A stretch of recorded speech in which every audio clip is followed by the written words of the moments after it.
In this tutorial, I'm going to show you how you can use Array Modifier in Blender. So that's the tutorial for today, how to use the Array Modifier and what it is first.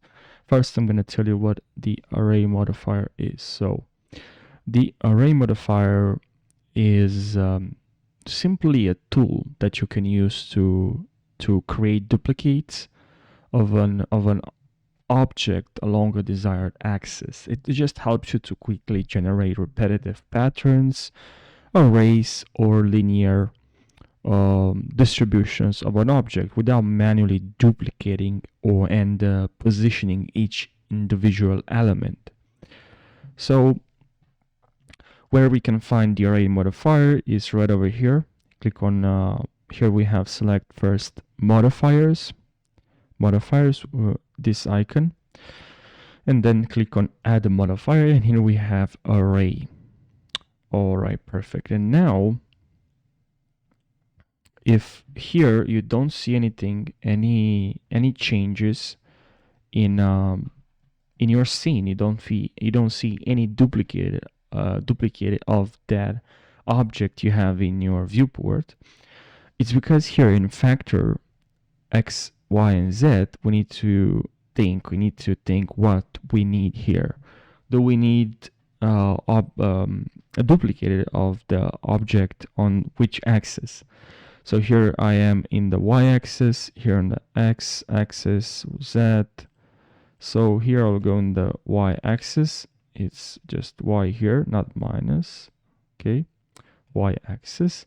And I would like to create a duplicate of this object on this axis. So I have to look y. I want y, right?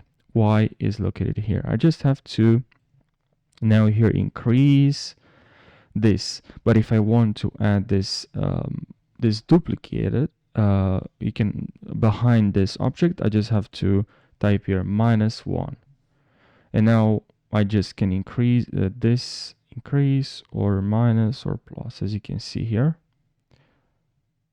minus or plus. If you want plus, and now if you want more than one duplicate, all right, you just have to increase the count here. Now as you can see, we have way more duplicates, more.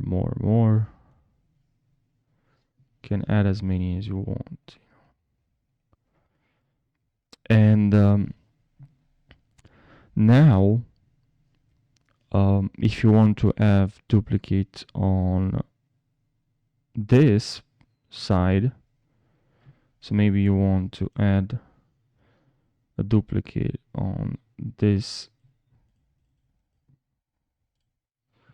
you can now add another array modifier, and here you can just change,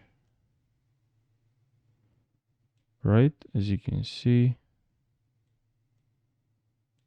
now here we have more. We can change the factor.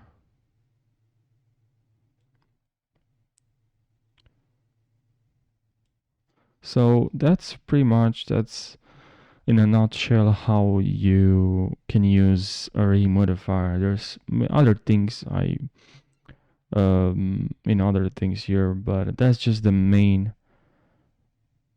things that you have to know about array modifier. I really hope this short video answered your question and you learned something.